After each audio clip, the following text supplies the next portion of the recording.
Alors, pourquoi on parle des Dames de Saint-Pierre? Hein? Pourquoi? Pourquoi les Dames de Saint-Pierre? Hein, vous reconnaissez ce blason, mais vous connaissez peut-être un peu plus celui-là. Voilà, ça c'est le blason de la ville de Chassieux. La seule différence, la clé, elle est retournée. Là, la clé est mise en pâle, en héraldique. Là, elle est renversée. Voilà. Et effectivement, ben, ça signale que Chassieux a été pendant longtemps, de 1231 jusqu'à au moins 1770, on versait la dîme et tous les impôts aux Dames de Saint-Pierre. Donc c'est pour ça qu'on va essayer de parler de Saint-Pierre. Voilà. Qu'est-ce qu'il y a d'intéressant? C'est le Palais Saint-Pierre, musée des Beaux-Arts où nous allons régulièrement. Et en face, il y a l'hôtel de ville. Donc, d'un côté, le Palais Saint-Pierre témoigne de la richesse de ces dames, et en face, le pouvoir de la commune. Dans l'ancienne société française, on est très attaché aux ordres religieux et à la religion. Ils ont tous joué un grand rôle. Ils étaient protégés en particulier par les faveurs royales, mais aussi par les habitants qui étaient très croyants pendant très longtemps. À côté de ça, on a une particularité qui n'est pas typique à Lyon, puisqu'il y en a beaucoup. On a un consulat qui était, avant les municipalités, la municipalité que les bourgeois de Lyon avaient souhaité. Et ils ont lutté contre l'archevêque pendant très longtemps avant d'avoir le consulat en 1320. Voilà. Et on a eu un consulat de 1320 à 1790. Le fait d'avoir un consulat permettait à Lyon d'avoir une gestion un peu particulière de sa ville et des droits que n'avaient pas les autres villes vis-à-vis des rois et autres. Le consulat, même quand il a été installé, n'était pas opposé aux ordres religieux. Il souhaitait avoir sa part dans l'action sur la ville et la gestion de la ville, mais il était très content des vertus ou tout ce que pouvait apporter comme piété les ordres religieux. Et il disait même en 1320, quand ils ont démarré, que plus il y en avait, mieux c'était. C'était un peu moins vrai quelques temps plus tard. Donc effectivement, le Palais Saint-Pierre, il existe. Il est en face de la mairie aujourd'hui, l'hôtel de ville. Et pour nous, Lyonnais, habitants de la ville de Lyon, habitants de la ville de Chassieux, ou de Saint-Priest, ou autres, où les Dames de Saint-Pierre intervenaient, qu'est-ce qu'on se souvient des Dames de Saint-Pierre? Pas grand-chose. Parce que le Palais Saint-Pierre ne parle même pas, malgré son nom prestigieux, du fait qu'avant le palais, c'était une abbaye de femmes, une abbaye de femmes qui était très puissante et qui avait un pouvoir. Eh bien, la mémoire nous fait défaut et personne ne s'en souvient. Les bénédictines, puisque nos sœurs de Saint-Pierre étaient des bénédictines, il y a eu 5 lieux de bénédictines, 3 abbayes, Saint-Pierre, la Desserte, les Chazeaux, et 2 prieurés à Lyon de bénédictines. Alors, je ne peux pas parler de tout le monde, on va se concentrer sur celle qui nous intéresse, et l'abbaye de Saint-Pierre. Alors, si on consulte Internet aujourd'hui, hein, on a tous un micro et on va sur Internet, il n'y a pas de problème, on trouve plein de choses. On trouve plein de choses parce qu'il y a beaucoup de pages assez accessibles et des pages liées à des journaux, des pages liées au musée des Beaux-Arts, musée à la mairie, etc., etc. Et dans tout ce qui est accessible, on peut trouver 2 catégories de choses. Une première catégorie, c'est tout ce qui est le Palais Saint-Pierre, l'architecture, les aspects, etc., etc., de l'abbaye. Et puis un deuxième qui a lieu à tout ce qu'il y a autour, tous les bâtiments, en particulier parce que nous avons été classés, Lyon, à l'UNESCO en 98. Donc on trouve beaucoup de choses là-dessus. Par contre, si on s'intéresse à l'histoire, on va trouver des choses qui sont assez farfelues ou malheureuses, hein, comme je dis là, des petites histoires anecdotiques parfois ridicules, hein, de dames qui s'envoient en l'air, des choses comme ça. Et c'est ça qui apparaît quand on cherche sans, voilà, des nonas avec des vies de dépravés. C'est avant tout ça qu'on voit. Et puis des spectres qui hantent les couloirs. Voilà. Heureusement, aux archives de Lyon, il y a d'autres choses. On trouve beaucoup de choses en réalité. Et si on va aux archives du Rhône en particulier, il y a 755 cotes qui parlent de Saint-Pierre. Alors, j'ai pas lu tout ça, hein, loin de là. Parce que ça parle avant tout de sous et de comptabilité, et pas beaucoup de la vie des gens ou de la vie de l'abbaye, etc.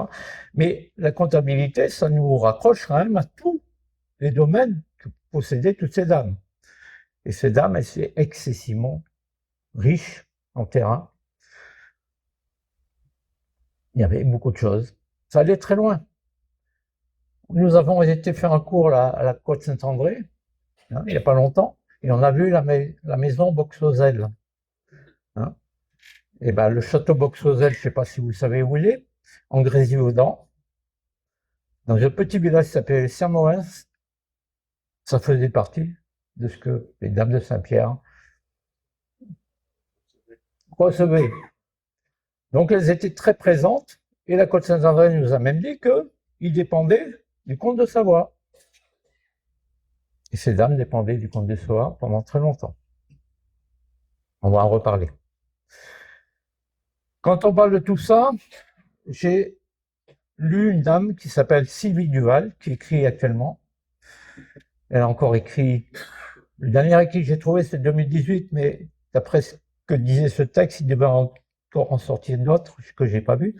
Mais en 2018, elle écrivait des choses où elle essayait justement de faire la part de cette mémoire qu'on n'a pas de ces dames et de s'apercevoir qu'elles faisaient partie d'un groupe d'études au niveau de l'Europe où ce qu'on observe pour les dames de Saint-Pierre, on l'observe pour les dames des communautés religieuses partout en Europe. On a oublié ce qu'elles ont fait. Pourquoi? On va essayer de le découvrir ensemble un peu, mais voilà. Donc il y a beaucoup de recherches actuellement sur les congrégations religieuses de femmes. Les fonds de l'archive de Saint-Pierre, je dis, c'est beaucoup, mais on en trouve aussi un peu à Ainay, un peu à la cathédrale Saint-Jean, un peu ailleurs. On trouve des gens qui ont écrit plein de choses, et on trouve ce qu'on appelle le Liber Memoralis, l'abbaye de Reichenau. L'abbaye de Reichenau, c'est en Bade-Württemberg. C'est une abbaye bénédictine aussi, mais ce sont des hommes. Et eux, ils ont des recueils de documents où on fait la liste de toutes les moniales des congrégations bénédictines en Europe.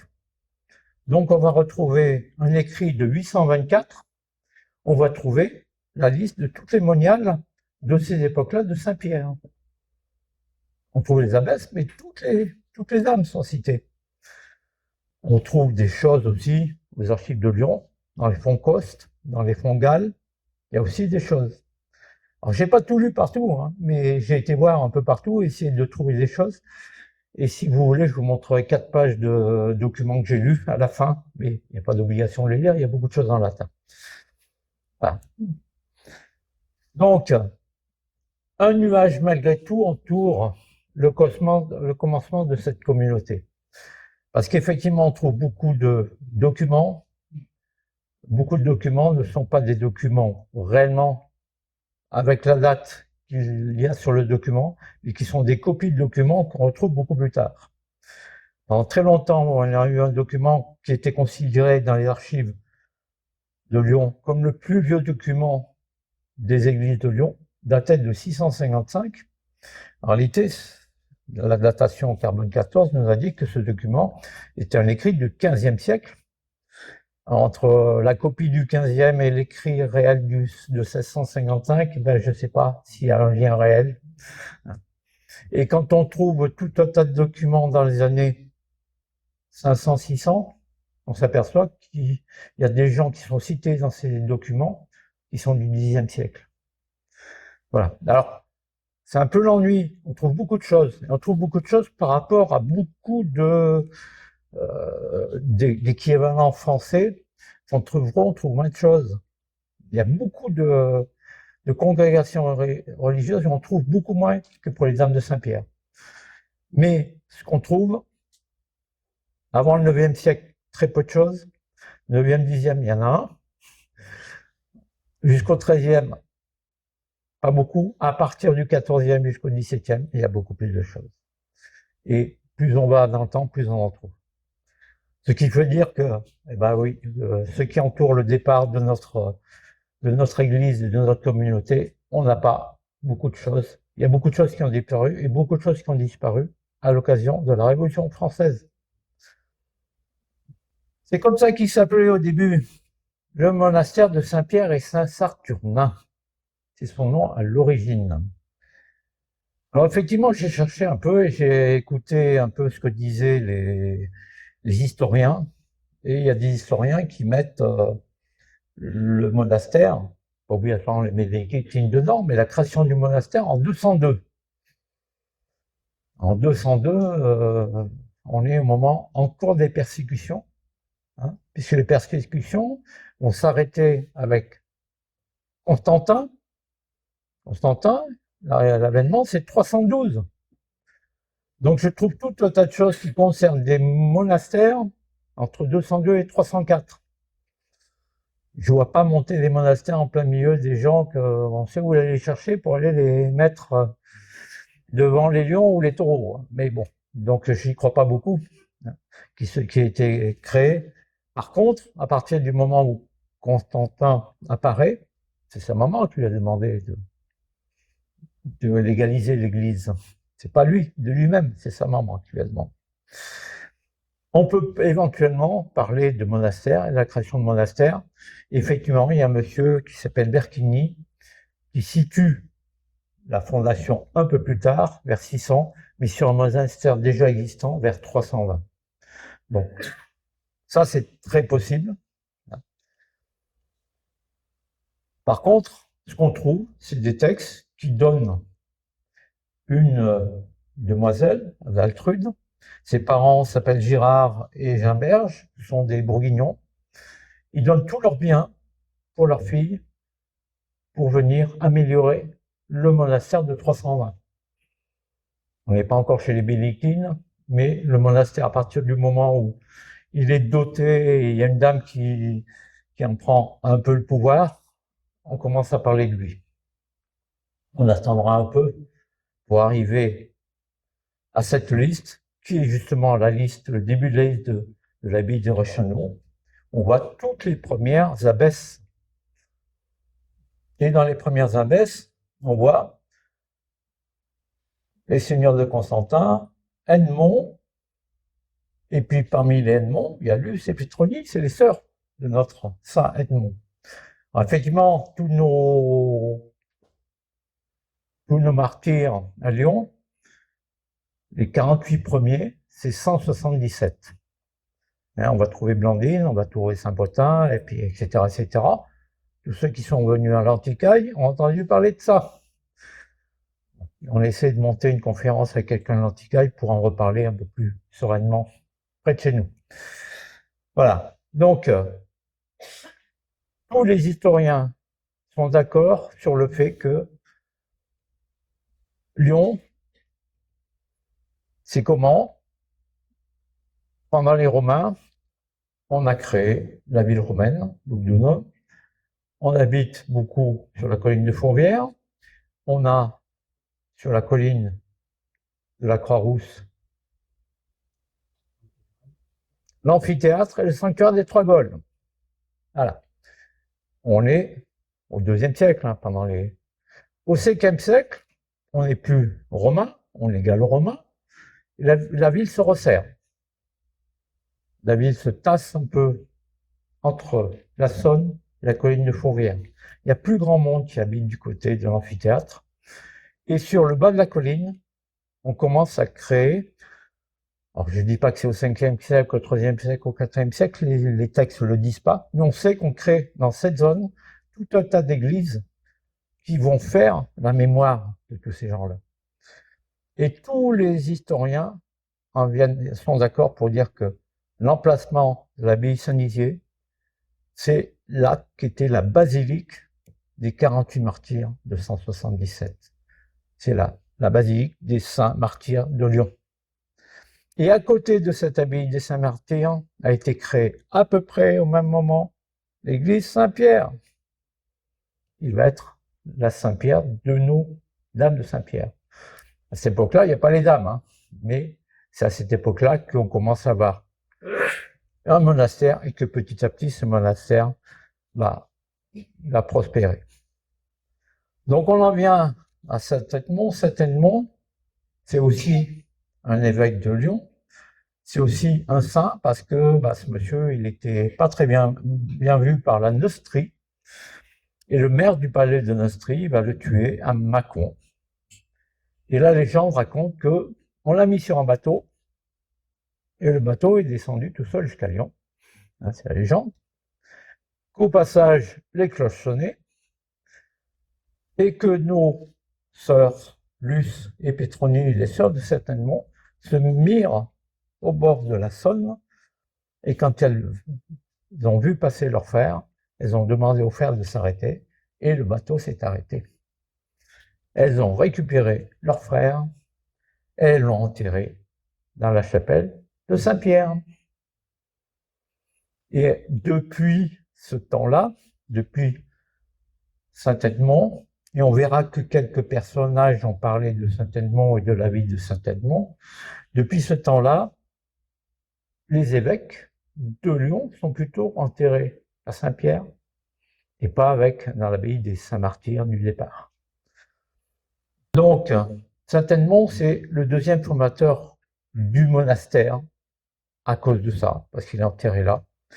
Et l'abbé Condamin, qui étudia la vie de ce deuxième fondateur, il a relevé que Saint-Edmond, avant d'être tué, avait réparé déjà l'église et le bâtiment qui était associé à l'église des sœurs pour que les sœurs soient abritées et qu'elles n'aient pas d'inconvénients. Il le dit tel que dans ses écrits, à l'abri de toute éventualité pénible, dit-il textuellement. Donc, et il donna à ces dames de Saint-Pierre un terrain, c'était l'église de Césarieux et tous les avoirs de l'église de Césarieux, plus les revenus de la Tour du Pin et tout un tas d'autres paroisses, bourgs et villas.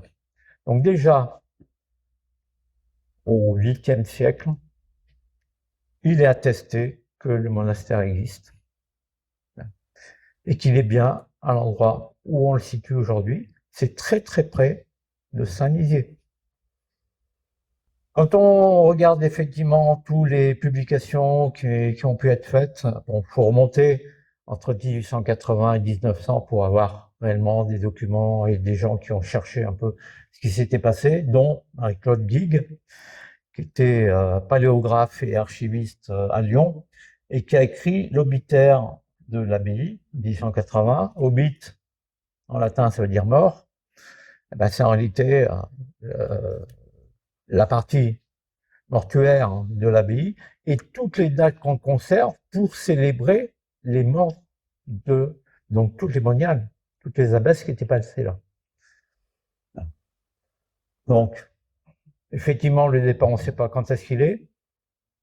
Sans doute le monastère dans les années 320, sans doute amélioré dans les années 600, 580, et à partir de 710 à peu près, la mort de Saint-Edmond, on va trouver les dames de Saint-Pierre, mais qui ne sont pas encore bénédictines. Alors, quand on regarde effectivement, comme le fait Sylvie Duval avec ses collègues, au 6e et 7e siècle, il y a énormément de congrégations féminines qui prennent le prince des apôtres comme Pierre, comme nom. Donc on trouve beaucoup en Europe de Saint-Pierre, des congrégations Saint-Pierre, c'est pas des bénédictines, mais des Saint-Pierre pour des femmes, des congrégations de femmes. Parmi les premiers qui écrivent beaucoup dans nos évêques, c'est Grégoire de Tours. Et Grégoire de Tours, il refait un peu l'histoire des saints avant lui, de Saint Bonnet, etc. Et donc, quand il écrit Saint Bonnet, c'est ce qui se passe avec Saint Bonnet, il évoque les puella sancti Petri dans son document. Les puella sancti Petri, c'est les vierges de Saint Pierre. C'est ça que ça veut dire en latin. Voilà. Donc elles existent déjà dans les années 700-800. Le 8e siècle, c'est sûr, elles étaient là. Avant, on ne sait pas bien comment ça s'est passé. Je reviens sur des textes un peu plus anciens, je vous l'ai dit. Il y a beaucoup de copies tardives, et je vous l'ai évoqué. Mais parmi tous ces copies tardives, il y en a une qui s'appelle le Testament d'Edmond. Voilà. Et le Testament d'Edmond, on dit, bah, c'est lui qui l'a écrit, hein, il est daté de 655, mais c'est lui qui l'a écrit, mais oui, bon. Et c'est pas lui qui l'a écrit, et ce n'est pas, quand on le lit, 100% le Testament. C'est plutôt un ramassis de différentes choses qui ont été récupérées sur la vie de cette congrégation pour essayer de faire boucher des manques dans l'histoire. C'est plutôt ça qu'on lit quand on lit le document. Ça veut dire qu'on ne peut pas trop s'asseoir là-dessus pour écrire, hein, parce que celui qui veut boucher les trous, est-ce qu'il bouche les trous avec quelque chose qui correspond à quelque chose ou non, on n'en sait pas bien. Voilà. Et c'est pour ça que je vous ai dit précédemment, à partir du XIVe siècle, les documents sont valides et on en a beaucoup. 12e, 13e, il n'y a quasiment rien. Avant, il n'y a quasiment rien. Et les trous qu'on essaie de boucher, ben, on les bouche pas bien. Mais à partir du moment où le monastère a été connu, à partir de Saint-Edmond, puisqu'on commence à enterrer tous les évêques successifs, ce coup-ci à Saint-Pierre, Saint-Pierre devient connu, et Saint-Pierre devient connu un peu loin. Et Saint-Pierre, au début, tous les noms que vous aviez, bon, à part le premier qui était la fille du seigneur Rodolphe, bon, ça marche plus. À part, non, ça marche plus. Si, ça marche. À part le premier où il y avait marqué c'était la fille du sœur Rodolphe, les autres c'était plutôt des sœurs ou des connus des différents saints, potins. Bon, donc à partir du 8e siècle, ce sont que des dames de la haute société, de la noblesse qui prennent le rôle d'abbesse. Donc il faudra avoir pour ces dames 4 niveaux de noblesse chez le monsieur et chez la maman et le papa. Donc 4 niveaux de noblesse de chaque côté, c'est excessivement rare déjà. Mais c'est tout ça qu'on va avoir dans cette époque-là. Ce qui veut dire que quand on va regarder toutes les abbesses qui vont passer, on va trouver toutes les grandes familles de France. Les Lévis, les Cossé-Brissac, les d'Albon, etc., etc. Beaucoup de dames qui sont des très grandes dames. Agathe de Genève, etc., etc. Alors, quand je dis la France, c'est la France de l'époque. On ne sait pas où s'arrête la France, puisque j'ai parlé des Trois Gaules. Les Trois Gaules, c'était pas complètement la France. Et le Lyonnais comprenait la Bretagne dans les Gaules à l'époque. Alors, vous voyez, le découpage est assez particulier. Donc là, on va trouver toutes les familles importantes royales de France qui vont être dans les abbesses. Alors, j'ai mis ce document, non pas que ce soit un document intéressant, c'est un document qui est juste lui, mais c'est pas un document qui relate une histoire, c'est simplement les rituels monastiques pour les religieuses. Donc c'est bien ça qu'elle suivait. 8e siècle, Eudes d'Aquitaine est en lutte contre les comtes de Toulouse.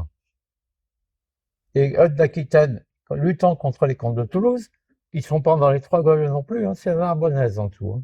Donc c'est plutôt 100% romain. Donc les comtes de Toulouse, Eudes d'Aquitaine va appeler les Maures et les Sarrasins pour les aider. C'est eux qu'on va retrouver à Poitiers, là. On s'est entendu. Mais avant cet entendu, ou pendant cette époque, au 8e siècle, ils vont remonter jusqu'à Lyon. Et ils vont détruire la ville de Lyon, ils vont détruire Saint-Pierre et le monastère. Et détruisant Saint-Pierre et le monastère, il y a un monsieur qui apparaît, qui s'appelle Lettrade, l'archevêque Lettrade. L'archevêque Lettrade, c'est Charlemagne qui va l'envoyer à Lyon pour reconstruire tout ce qui a été détruit de religieux à Lyon. Donc il va s'attaquer à tout, à Saint-Nizier, à Ainay, à Saint-Rambert, etc., etc., l'île Barbe. Il va reconstruire tout et il va reconstruire en particulier l'église Saint-Pierre, qui va s'appeler à partir de ce moment-là des nonnes.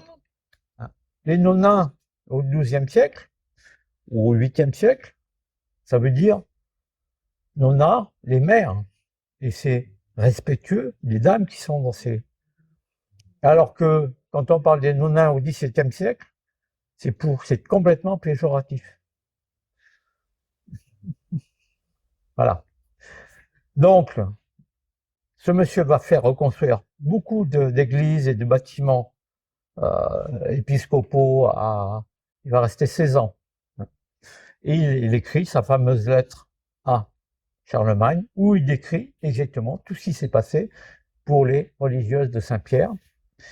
Et d'après ce que j'ai pu comprendre, effectivement, en lisant beaucoup de choses, c'est sans doute avec cette reconstruction qu'elles deviennent effectivement des bénédictines. Avant, c'était des dames dans un couvent de Saint-Pierre. Là, elles prennent les règles de Saint-Benoît. Mais elles prennent les règles de Saint-Benoît avec l'accord du pape, c'est-à-dire qu'elles ne respectent pas beaucoup de règles, qui lui permet de faire beaucoup de choses, qui leur permettent de faire beaucoup de choses.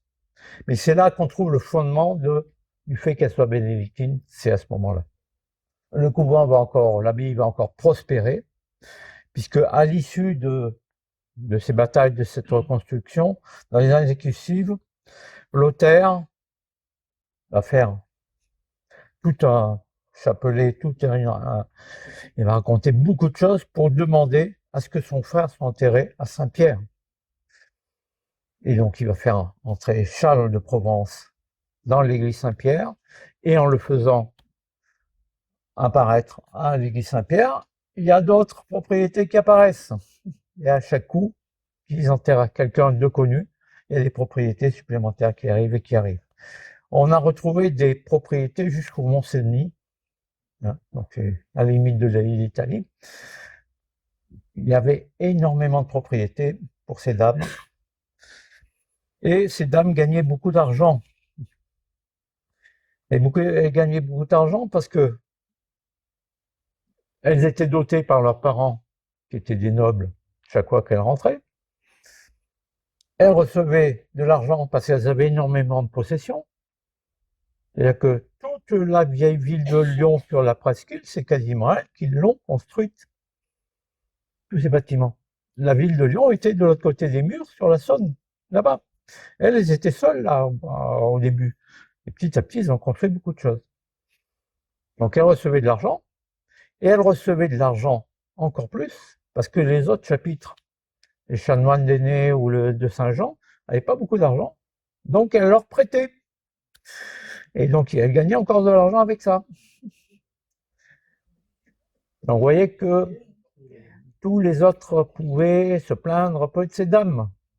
Ces dames qui avaient un pouvoir important, le pape l'avait donné, elles avaient le pouvoir féodal sur leurs terres.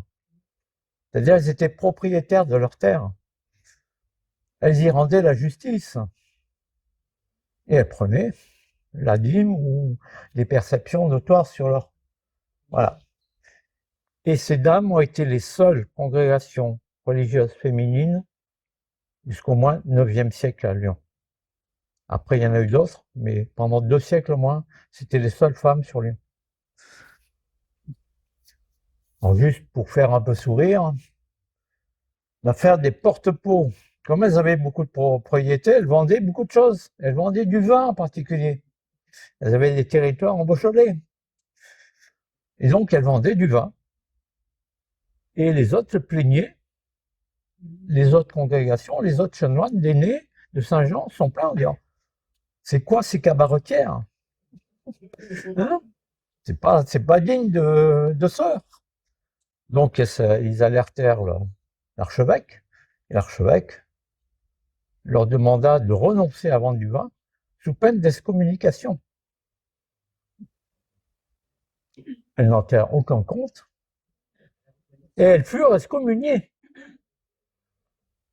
Elles en appelèrent au pape, le pape qui leur dit « Et vous avez le droit de faire tout ce que c'est moi qui donne les excommunications. Et l'archevêque s'y retire pas tout ça, c'est moi qui vais l'excommunier. » Elles ont donc été permis, et il leur a permis de continuer à vendre du vin et ne pas être cabaretière. En réalité, elles vendaient le vin sur la place Saint-Pierre, à côté de chez elles. Voilà. Donc il y a plein d'affaires, il y a plein de procès qui ont eu lieu, ça fait partie d'un des procès, hein. Il y en a eu beaucoup. Abbaye de Saint-Pierre, alors quelques remarques. Une remarque sur le nombre de religieuses. L'estrade en compte 32. Hein. Et ce chiffre de 32 qu'a compté l'estrade un jour, alors un jour, je ne sais pas, puisqu'il a passé une quinzaine d'années quand même à 17 ans précisément à Lyon, ben dans tous les textes de tous les auteurs, chaque fois qu'on compte les religieuses, il y en a 32, à partir de ce document-là. Alors que, quand on regarde l'abbaye de Richemont, il en comptait 60, lui, à l'époque. Donc, c'est lesquels qu'on a oubliés. Bon. Alors, c'est vrai qu'elles faisaient un peu ce qu'elles voulaient, je vous le disais. Elles étaient à l'abbaye ou elles étaient sur leur terre, puisque, voilà.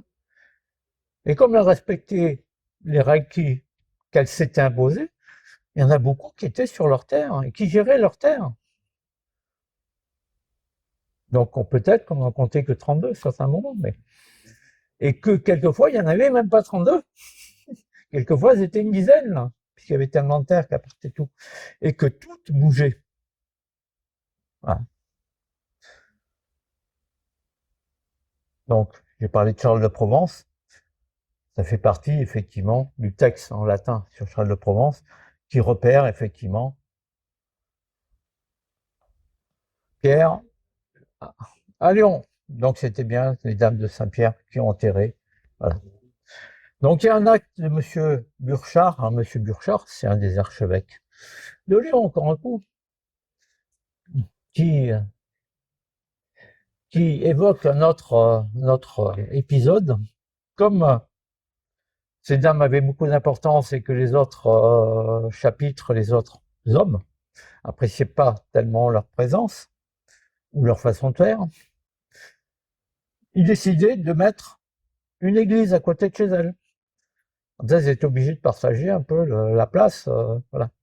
Et donc, on trouve tout un tas d'épisodes, que raconte Picot en particulier, où les sœurs descendaient dans la rue avec les gens de l'autre communauté, l'église Sainte-Marie, les chanoines de Saint-Ruf, et les représentants de l'archevêque pour discuter avec les gens pour savoir où s'arrêtait la délimitation des propriétés de chaque église. Effectivement, elles participaient à tout, elles faisaient des processions, elles sortaient, elles rentraient. Il n'y avait pas de clôture autour des cloîtres à l'époque. Elles n'étaient pas cloîtrées, ce qui était le cas de quasiment tous les abbayes jusqu'au XIVe siècle. Quand on regarde les autres églises dont parlent les amis de Madame Duval, là, jusqu'au XIVe siècle, elles sortaient, elles étaient des sœurs converses. Elles vivaient dans le monde, elles participaient à des réunions, elles recevaient des gens, etc., etc. Voilà. À un moment, il y a eu une controverse donc qui a été émis par M. Burchard, on est au XIe siècle. Hein. Et il y a une controverse entre les dames de Saint-Pierre et l'abbaye de Savigny. Alors, vous vous rappelez quelque chose? On est allé à l'Arbrel et on a vu l'abbaye de Savigny. L'abbaye de Savigny avait un pouvoir gigantesque, quasiment plus grand que l'archevêque de Lyon. Et donc, elles étaient en conflit avec ces gens-là. Et ça paraît dans le cartulaire lyonnais et Burchard en place. Mais c'est les dames de Saint-Pierre qui ont eu quelque chose. C'est pas l'abbaye de Savigny. Parce que le pape était toujours là, derrière elle. Ces dames ont eu un apogée à peu près au XIIe, XIIIe. Elles étaient un peu au maxi de leur... Et il y a une abbesse qu'on connaît qui s'appelle Rolinde, parce que c'est elle qui a eu un sceau, et ce sceau était après passé de l'abbesse en abbesse. Donc le sceau de Rolinde est connu parmi les abbesses de Saint-Pierre. Il y avait marqué Ave Maria, il y avait une étoile et une lune.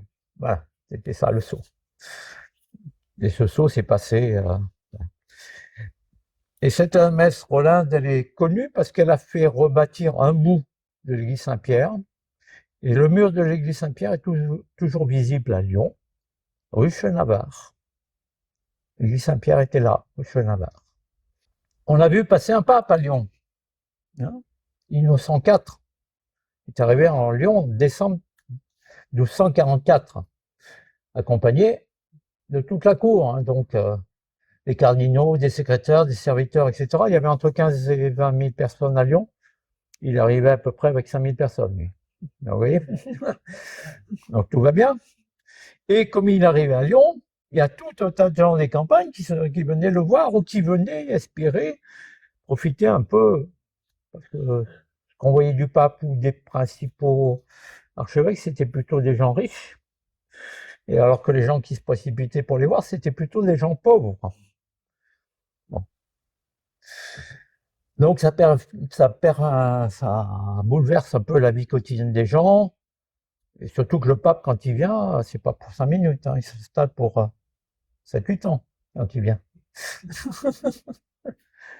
C'était le centre de la chrétienté mondiale pendant 7-8 ans, Lyon. Voilà. Et pendant ce temps-là, effectivement, on cherche encore des noises à nos dames de Saint-Pierre, et il confirme qu'elles ont droit de faire ce qu'elles veulent. Surtout que lui, en arrivant, il y a un archevêque qui est là, Émeric, archevêque de Lyon, ils ne se sont pas trop de voir tout ce monde-là, lui, il part dans un monastère, il laisse la place libre.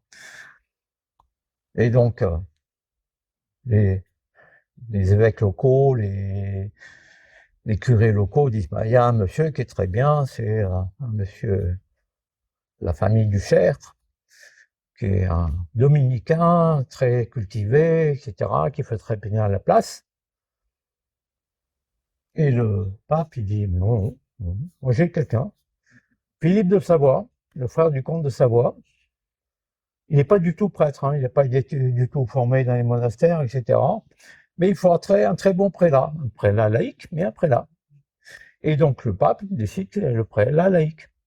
Effectivement, notre ami était arrivé à Lyon pour tenir des conciles et rester un moment, parce que le comte de Savoie lui en avait donné la permission et la possibilité. Le roi de France à l'époque n'avait aucun droit sur Lyon à cette époque-là. Donc c'était la Savoie, et c'était le pape qui avait droit, et même sur toute l'Église. Il faudra attendre Monsieur de Villars, un archevêque un peu plus tard, pour que lui choisisse la royauté française, et que ça se corse un peu pour nos dames de Saint-Pierre. Voilà. Donc, Philippe de Savoie, fils du comte Thomas, il a œuvré, il a laissé les congrégations faire beaucoup de choses qu'elles avaient envie, il les a pas contredits, etc. Il a fait vivre le système, sans pour autant s'impliquer beaucoup, puisqu'il n'était pas religieux. Voilà. Donc, il y a beaucoup des historiens qui disent bah, c'est pas terrible ce qu'il a fait, etc. Je ne dis pas c'est pas terrible ou pas, c'est les faits. C'est comme ça que ça s'est passé, point. Donc, il a réuni le concile à Lyon et il a fait entériner tout ce qu'on pouvait reprocher à tout le monde et il a mis son prélat en position et les dames de Saint-Pierre ont eu gain de cause sur tout ce qu'on complotait contre elles. On va avancer un peu dans le temps, on est en 1305, un conflit encore avec les dames de Saint-Pierre, hein, un conflit qui on dit mais où est la tombe de Saint-Edmond, hein? Qui disent qu'elle est à Saint-Nizier, d'autres qui disent qu'elle est avec les dames de Saint-Pierre. Il y a les gens d'aînés, ni non, ni l'un ni l'autre. Bon. Donc on est en 1305. Donc c'est l'occasion de faire une enquête, hein. On est avec M. de Louis de Villars, justement, hein, qui prochainement va opter pour la France. Et il cherche donc conflit entre les moniales de Saint-Pierre. Et donc, ils cherchent, et ben, ils vont, hop, faire des fouilles. Allez, on déterre les corps. On déterre les corps à Saint-Nizier, on déterre les corps à... Et à Saint-Nizier, on retrouve sacerdoce rustique, etc. Tous les premiers évêques. On ne trouve pas Saint-Nizier. On ne trouve pas Saint-Nizier non plus à Saint-Pierre. On ne trouve pas Edmond à Saint-Nizier. On ne trouve pas Edmond. Voilà. Donc Edmond, il est nulle part. Alors il faut bien voir que certains, ils ne cherchaient pas grand-chose, ils étaient en cendres. Alors les cendres, pour les retrouver, c'est un peu compliqué. Hein, mais non. Et là, ben, le procès va avoir lieu parce qu'il faut savoir où il est certainement. Et donc, il y a des procureurs qui s'occupent des dames de Saint-Pierre. Elles ont des moyens de se payer des bons procureurs. Et il y a des procureurs qui s'occupent des parties adverses. Et eux, ils vont faire leur propre enquête et vont faire des propositions. Et dans leurs propositions, ils établissent des documents liés à cette longue procédure. Et dans ces longues procédures, on trouve une information concordante dans la vie de Saint-Bonnet, écrit par Grégoire à l'époque. Et Saint-Bonnet, les procureurs de l'abbaye de Saint-Pierre trouvent en effet qu'il a marqué que dans la liturgie de la cathédrale de Saint-Jean, il y a un rouleau, un rotulatum lethanarium anticum, qui parle justement de Saint-Nizier, mais Saint-Nizier sous le vocable la basilique des Saints-Martyrs. Donc c'est plutôt un document du 8e au 9e siècle, encore un peu loin. Et il évoque qu'on allait faire certaines processions là-bas, mais que la procession pour Edmond, elle a toujours eu lieu à Saint-Pierre. Toutes les processions, et au mois de septembre, tout le monde va à Saint-Pierre. Et à l'époque, on sortait les reliques de Saint-Edmond. On ne sait pas si on les voyait, hein, mais si quelqu'un les a vus. Mais dans leurs documents, il est marqué que depuis des temps immémoriaux, c'est comme ça que ça se passe. Et ce terme depuis des temps immémoriaux va apparaître dans énormément de procès après. Depuis des temps immémoriaux, elles font comme ça. C'est un terme qui va apparaître dans beaucoup de procès à partir de ce procès-là, de 1305. Enfin, le procès a eu lieu entre 1307 et 1308. En 1305, on déterrait, on cherchait, on faisait des... Richesse, indépendance, c'était les principales qualités de l'abbaye. Ces deux éléments ne sont pas particulièrement les gardiennes bien sévères de l'esprit religieux. Bon. Et quand cet esprit disparaît, la communauté, d'une communauté, la vertu s'en va avec. C'est un peu ce qui peut apparaître quand on lit tous les textes écrits sur les filles de Saint-Pierre, sur les dames de Saint-Pierre, parce que ce sont tous des hommes qui ont écrit. Et tous des ecclésiastiques qui étaient opposés à ces dames qui étaient trop puissantes. C'est-à-dire que dès qu'elles avaient des ennuis, elles appelaient papa ou l'oncle, ou tous les grands de France. Et tous les grands de France en référé au comte de Savoie, au comte de machin. Et de temps en temps, quand c'est entre elles, à l'intérieur du monastère, que ça, c'est pareil. On a appelé aux, aux archevêques de Chambéry, à Savoie, pour régler le problème. Donc, au XVe siècle, l'abbesse et les religieuses ne se soumettaient à aucune règle. C'était les leurs, hein, elles les avaient décidées, il n'y avait pas de règle. Elles se montraient partout, elles recevaient des visites, ils assistaient aux fêtes, elles s'absentaient pour de longs voyages. Hein, pourquoi pas? Certains vivaient même complètement dans leur prieuré ou dans leur terrain. Elles ne seraient ici a priori à Pâques. Et encore pas toutes, elles ne venaient pas toutes. Mais en général, à Pâques, elles devaient être là. Et si des voitures, voilà, une abbesse, commençait à dire, ben non, ça serait bien que tu fasses comme ci ou comme ça. Il disait, mais c'est mon territoire, hein, c'est mon terrain, hein, c'est moi qui décide, c'est pas toi. Toi, tu es l'usufruitière, mais ça m'appartient, donc c'est moi qui décide. Et l'administrateur, l'archevêque de Lyon ou l'archevêque de Chambéry que j'évoquais, hein, disait à l'abbesse, bah non, elle a le droit, c'est son terrain, c'est son pouvoir féodal, toujours. J'ai droit sur mon terrain et j'ai droit de même faire la justice sur mon terrain. Moi, on n'avait pas ce droit. Dans ces époques-là, 15e siècle, il y avait une dizaine de sœurs qui étaient au monastère, toutes les autres étaient dans leur territoire. Et même le territoire était quelquefois loin, puisque le comte de Savoie est allé au château de Chillon. Alors, je ne sais pas si vous connaissez le château de Chillon. C'est sur une petite île qui est à Veutré. Veutré, c'est en Suisse. Donc, c'est une petite île sur le lac Léman, très proche du bord. À Veutré, c'est à côté de... Comment ça s'appelle? Montreux, voilà, à côté de Montreux. Donc, le comte de Savoie allait voir l'abbesse qui était là-bas, Chillon, c'était sa cousine. Donc, il allait la voir, il lui présentait ses hommages. Au début, quand ils ont eu la tour du pain, tous les gens de la tour du pain venaient rendre hommage à l'abbesse, à Saint-Pierre. Donc, elle possédait tous les droits curiaux. Elles étaient complètement indépendantes. Elles percevaient des rétributions. Elles percevaient pour tous les enterrements dans leur domaine. C'est elles qui touchaient de l'argent, etc., etc. Donc, elles avaient de l'argent. La vie intime du monastère, mais il n'y en avait pas. Hein, vous avez vu, elles se baladaient. Donc, elles étaient susceptibles de recevoir qui elles voulaient. Il n'y avait pas d'obligation d'avoir quelqu'un pour assister à leur rendez-vous. Elles faisaient ce qu'elles voulaient. Ce qui ne veut pas dire que j'ai trouvé 15 000 documents qui disent qu'elles s'envoyaient en l'air tous les jours. Hein.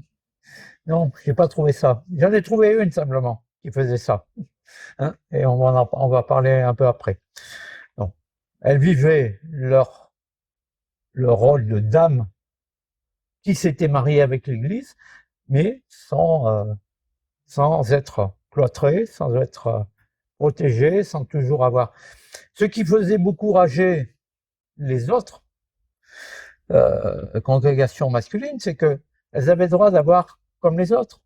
L'abbesse, elle avait même un aumônier qui lui portait sa crosse devant elle. Elle avait une crosse comme l'archevêque. Et elle avait un aumônier qui portait sa crosse devant elle quand elle marchait. Elle avait un gentilhomme, un homme d'armes, qui faisait sa protection.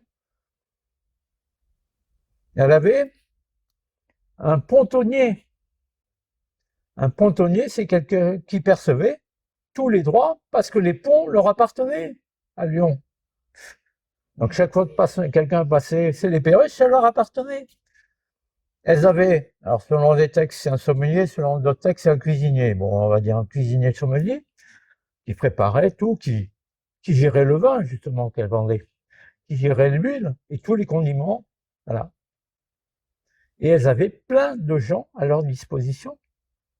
Et elles vivaient, en réalité, quand elles étaient au monastère, chacun avait son appartement ou sa petite maison. Elles vivaient pas en dortoir, elles se levaient pas à minuit pour pour chanter Matine, hein, elles avaient 2 messes par jour. Et elles s'y rendaient pas obligatoirement. Quand une décédait, branle-bas de combat, il faut faire revenir tout le monde, puisqu'on va y lire la nouvelle.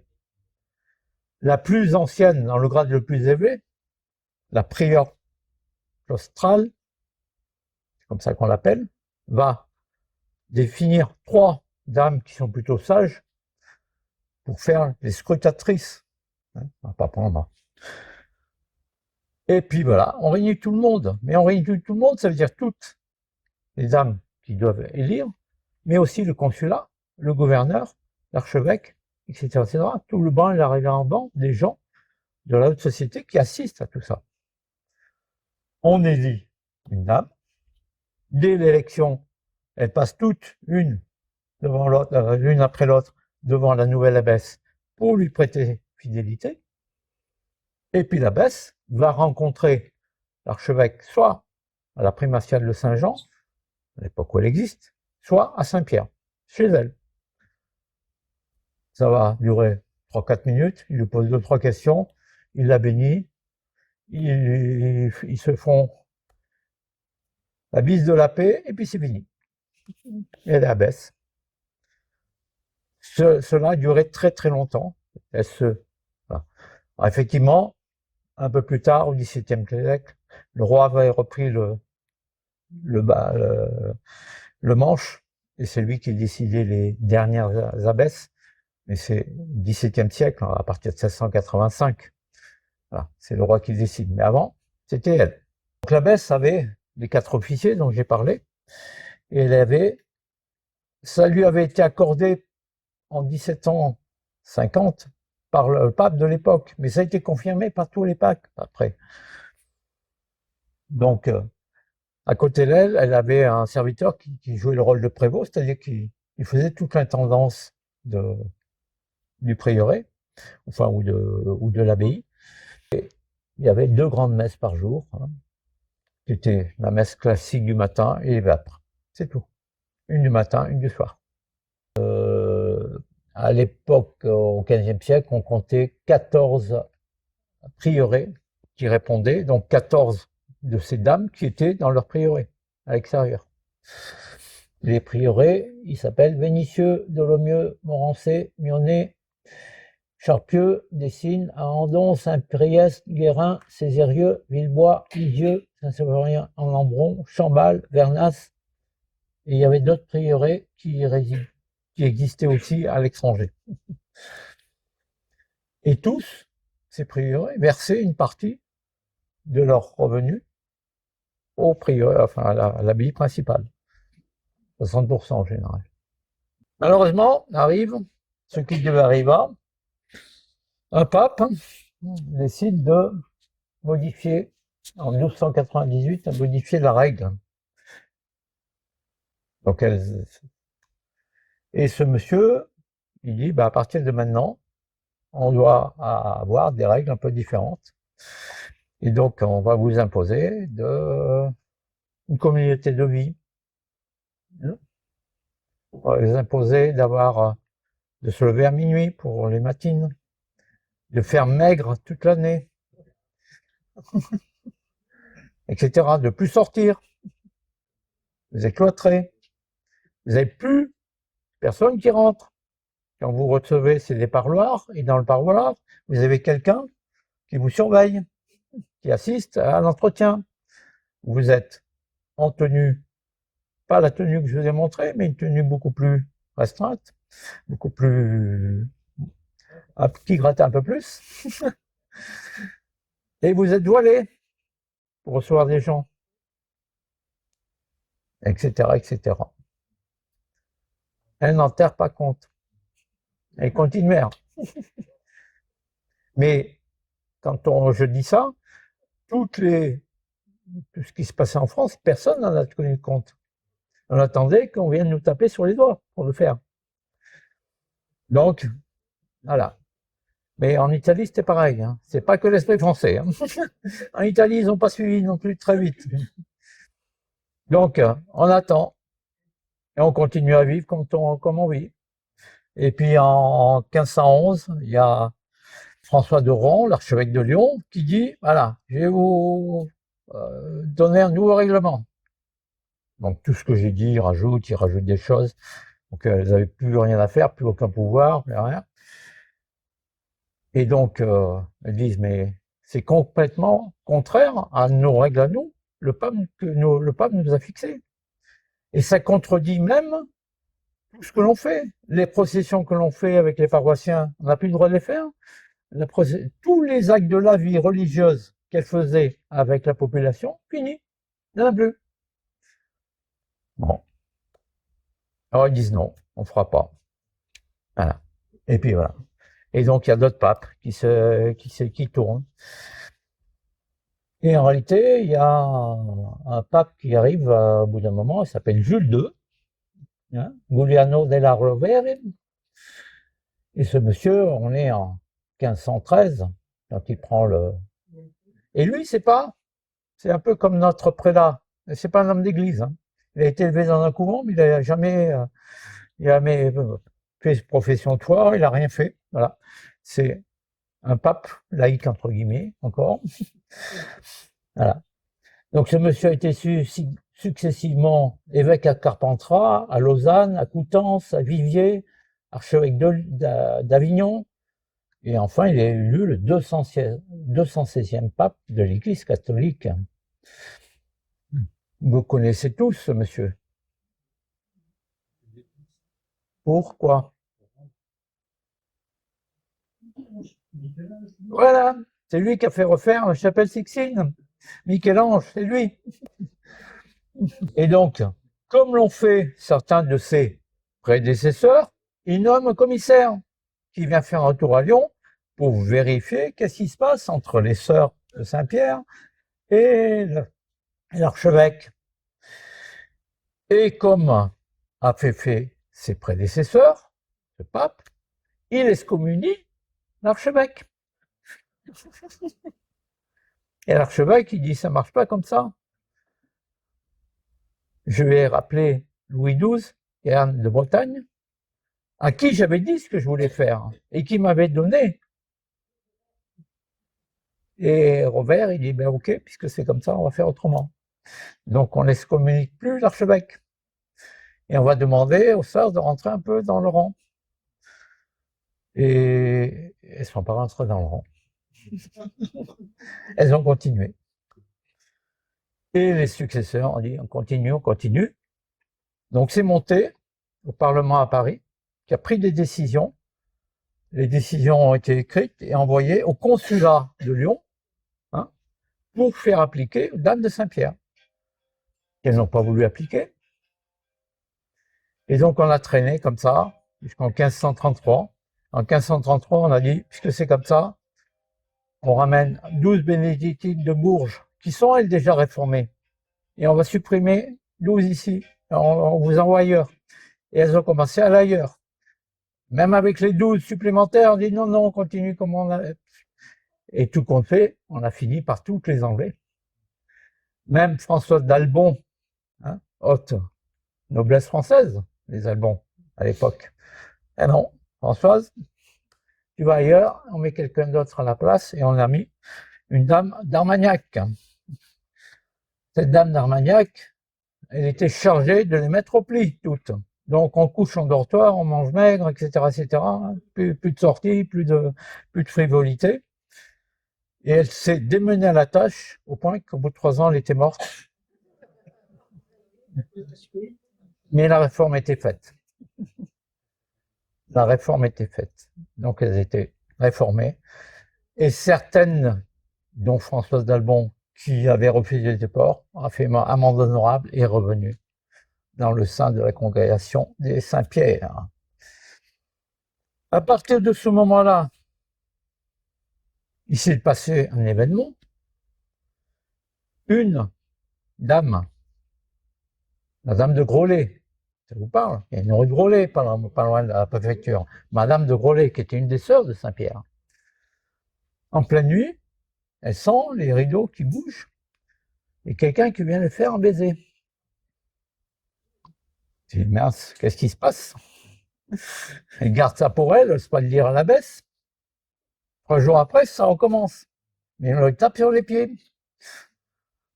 Donc elle dit à la baisse, ben, voilà, je suis embêté la nuit, il y a des... Bon, donc on décide de faire un exorcisme de l'abbaye de Saint-Pierre. Et durant l'exorcisme, on essaie de savoir, tu tapes tant de coups pour savoir, etc. Et on arrive à savoir que c'est une ancienne du couvent, Alix de Thieuset, qui était la secrétaire et qui, elle, était justement connue pour ne pas être très pratiquante, mais par pratiquer d'autres rendez-vous avec ces messieurs. C'est une des rares dont on parle, si ce n'est la seule. Je n'ai pas d'autres exemples. Et ils se sont servis de cet exemple. Et cet exemple, dans l'exorcisme, il a dit, je suis redevable de 33 ans de purgatoire et j'aimerais bien faire amende honorable. Et voilà, c'est ce qui s'est passé. Et donc tout ça, ça a été raconté par un proche de François Ier, dans un texte qui s'appelle « La merveilleuse histoire de l'esprit qui naguère s'est apparu au monastère des religieuses de Saint-Pierre », qui relate ce phénomène. En réalité, il y a beaucoup qui ont dit bah, c'est un vœu pieux, on a fait un peu pour les faire rentrer dans le rang, on leur fait croire que... Et puis il y en a d'autres qui ont eu d'autres façons d'imaginer ce que pouvait être cet événement. Ils ont dit en réalité c'est une capote pour les luthériens. Parce que les luthériens, ils sont contre ce qui s'est passé là-dedans. C'est-à-dire, voilà. Donc, tout le monde a vu ce qu'il voulait voir. Il y a beaucoup de palabres qui ont été données après cette aventure. Voilà notre Saint-Pierre, la Saturnin qui est à côté, Saint-Niziès à côté, la place Saint-Pierre, là, la rue Saint-Pierre, je veux dire, et la place Saint-Pierre. Au début, c'était un cimetière, c'était transformé en place, et c'est là qu'elles vendaient leur vin, en particulier. Il y avait une rue qui s'appelait la rue des éclosoirs, ou éclosons. C'est-à-dire qu'en réalité, entre le Rhône et la Saône, il y avait un canal et il y avait des écluses à une époque. C'est là qu'elles étaient. Donc elles ne sont pas du tout sur la place des terreaux. La place des terreaux, elle est là. Mais elles sont puissantes depuis longtemps. En 1555, elles avaient écrit des accords avec les bourgeois de Lyon pour dire cette place, on n'y touche pas. On n'a rien le droit d'y construire. Si vous voulez construire quelque chose, il faut que tout le monde soit d'accord. Et vous et nous. Et c'est justement là que les bourgeois voulaient construire l'hôtel de ville. Bon. Alors, ça se passe un peu au milieu de beaucoup de choses. C'est-à-dire que ce prieuré, là, en 1562, elles ont été vidées du prieuré par un monsieur qui a fait beaucoup de mal dans la région, qui a fait beaucoup de troubles, hein, le baron des Adrets. Il a pris en 1562 et il a fait, là, c'est là où il faisait son lieu de... où il vivait et où il... Voilà, donc... et il a mis toutes les reliques, tout par les fenêtres. Et une des sœurs qui a réussi à vivre un moment, malgré tout, dans les bâtiments on les voit, hein. C'est ces bâtiments-là. Là, c'était les cimetières. Donc, ça, Saturnin, c'était pour les riverains, ils venaient à la messe là. Et Saint-Pierre, c'était leur église à elle. Mais, à un moment donné, les fonds baptismaux, ils étaient là-dedans, et pour gagner de l'argent sur les fonds baptismaux, ils les ont fait remettre là, quand même. Mais bon. Donc, pendant la période des abrets, l'abbesse, elle était à Montrancé, chez elle, et toutes les sœurs étaient parties. Il n'y en avait qu'une qui a pu aller chercher dans le jardin, elle allait chercher des plantes médicinales, et elle a récupéré quelques reliques, quelques trucs qui traînaient partout dans les jardins, et elle a pu les rendre à la congrégation après, mais il y a beaucoup de choses qui avaient disparu. Et il y a eu un deuxième événement à peu près un peu après, c'était la peste. Et donc de la même façon, ils étaient repartis un peu dans leur territoire et pas être là. Voilà. Et au milieu de tout ça, on construit l'hôtel de ville. Quand elles reviennent et qu'elles sont en forme là, elles disent mais rasez-moi de ça là, c'est interdit. Hein. Elles ressortent les papiers. Vous n'avez pas le droit de construire. Vous ne l'avez pas demandé.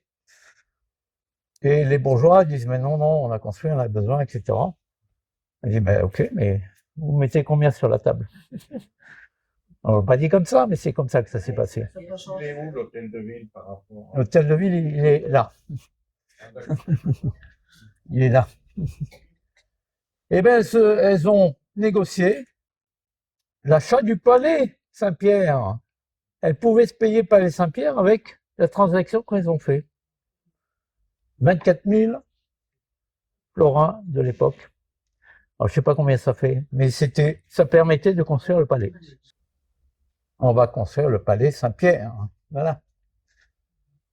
Et l'église, on l'a tournée. Et Saint-Saturnin, il existait toujours, un peu plus haut. Voilà.